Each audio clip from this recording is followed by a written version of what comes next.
Halo teman-teman, jumpa lagi dengan saya Rinsu Binu dalam pembahasan soal SKB PGSD 2020.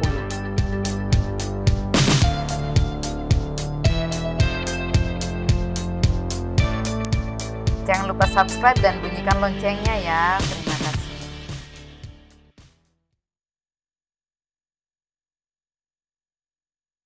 Soal nomor 1. Anak sudah mulai memahami beberapa konsep abstrak seperti menghitung tanpa menggunakan benda adalah karakteristik perkembangan anak usia SD ditinjau dari segi titik-titik. A. Emosional, B. Kognitif, C. Sosial, D. Psikomotorik. Jawabannya adalah B. Kognitif. Pembahasan karakteristik perkembangan anak usia SD ditinjau dari segi kognitif antara lain anak sudah mulai memahami beberapa konsep abstrak seperti menghitung tanpa menggunakan benda. Soal nomor 2. Karakteristik anak usia SD dari segi emosional salah satunya adalah titik-titik. A. Menampilkan sifat ingin tahu. B. Menunjukkan kepedulian terhadap orang lain. C. Memahami beberapa konsep abstrak. D. Menunjukkan kebersihan dalam berpakaian. Jawabannya adalah B. Menunjukkan kepedulian terhadap orang lain. Pembahasan karakteristik anak usia SD dari segi emosional antara lain 1. Menunjukkan rasa tidak suka saat terikat dengan orang dewasa. 2. Menunjukkan penghargaan terhadap orang yang lebih dewasa. 3. Menunjukkan sikap peduli terhadap orang lain. 4. Menunjukkan sikap empati terhadap suatu kondisi. 5. Menunjukkan keceriaan saat beraktivitas dengan teman sebaya. 6. Menunjukkan sikap marah dalam kondisi yang wajar. Soal nomor 3. Tipe kepribadian peserta didik anak usia dini yang ditandai dengan keinginan melakukan sesuatu secara mandiri, tidak senang dibantu orang lain, dan tidak senang disuruh-suruh merupakan tipe kepribadian titik-titik. A. Autonomi, B. Affiliation, C. Succurrence, D. Naturance. Jawabannya adalah A. Autonomi. Pembahasan beberapa tipe kepribadian peserta didik anak usia dini yakni autonomi, affiliation, succurrence, dan naturance. Tipe autonomi adalah tipe kepribadian peserta didik anak usia dini yang ditandai dengan keinginan melakukan sesuatu secara mandiri, tidak senang dibantu orang lain, dan tidak senang disuruh-suruh. Soal nomor 4. Tipe kepribadian peserta didik anak usia dini yang ditandai dengan senang bersama anak lain, suka bersahabat, suka memperbanyak teman, saling membutuhkan dengan teman dan sahabatnya disebut titik-titik. A. Autonomi, B. Affiliation, C. Succurrence, D. Naturance. Jawabannya adalah B. Affiliation. Pembahasan tipe affiliation adalah tipe kepribadian peserta didik anak usia dini yang ditandai dengan senang bersama anak lain, suka bersahabat, suka memperbanyak teman, saling membutuhkan dengan teman dan sahabatnya. Soal nomor 5.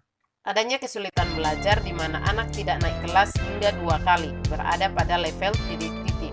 A. Grade level, B. Age level, C. Intelligence level, D. General level. Jawabannya adalah A. Grade level. Pembahasan beberapa macam level kesulitan belajar anak diantaranya 1. Grade level, 2. Age level, 3. Intelligence level, 4. General level. Grade level ditandai dengan adanya kesulitan belajar di mana anak tidak naik kelas hingga 2 kali.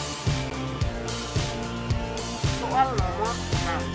Adanya kesulitan belajar di mana anak secara umum dapat mencapai prestasi sesuai dengan harapan, tetapi ada beberapa mata pelajaran yang tidak dapat dicapai sesuai dengan kriteria sangat rendah, berada pada level titik-titik.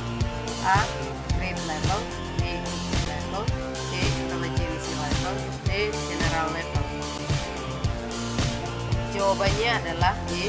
General level. Pembahasan general level ditandai dengan adanya kesulitan belajar di mana anak secara umum dapat mencapai prestasi sesuai dengan harapan, tetapi ada beberapa mata pelajaran yang tidak dapat dicapai sesuai dengan kriteria sangat rendah.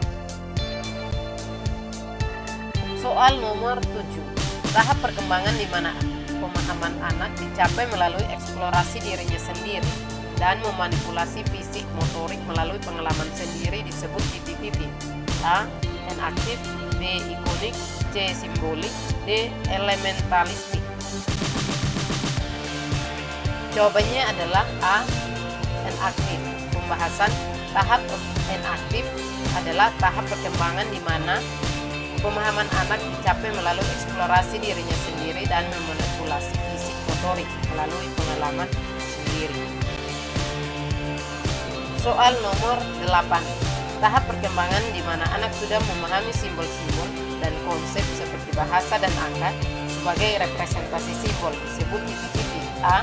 Enaktif, B. Ikonik, C. Simbolik, D. Elementalistik. Jawabannya adalah C. Simbolik. Pembahasan tahap simbolik adalah tahap perkembangan di mana anak sudah memahami simbol-simbol dan konsep seperti bahasa dan angka sebagai representasi simbol. Soal nomor 9. Tahap perkembangan di mana anak menyadari sesuatu ada secara mandiri melalui image atau gambar yang konkret bukan abstrak disebut titik-titik. A. Enaktif, B. Ikonik, C. Simbolik, D. Elementalistik. Jawabannya adalah B. Ikonik. Pembahasan tahap ikonik adalah tahap perkembangan di mana anak menyadari sesuatu ada secara mandiri melalui image atau gambar yang konkret bukan abstrak. Soal nomor 10 yang merupakan petunjuk untuk meningkatkan teknik bertanya guru dalam pembelajaran di sekolah kecuali titik-titik. A. Mengajukan berbagai pertanyaan untuk merefleksikan tipe pemahaman yang berbeda.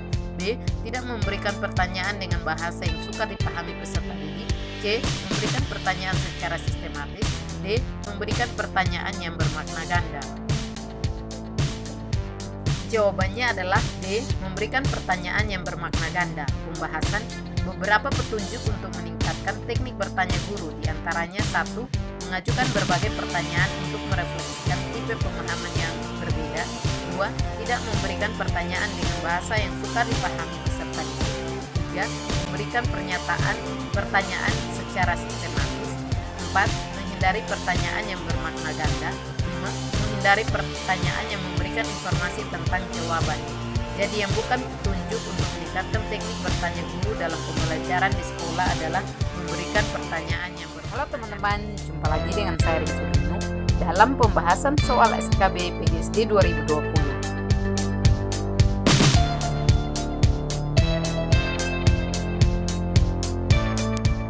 Jangan lupa subscribe dan bunyikan loncengnya ya. Terima kasih. Halo teman-teman, jumpa lagi dengan saya Rinsu Binu dalam pembahasan soal SKB PGSD 2020.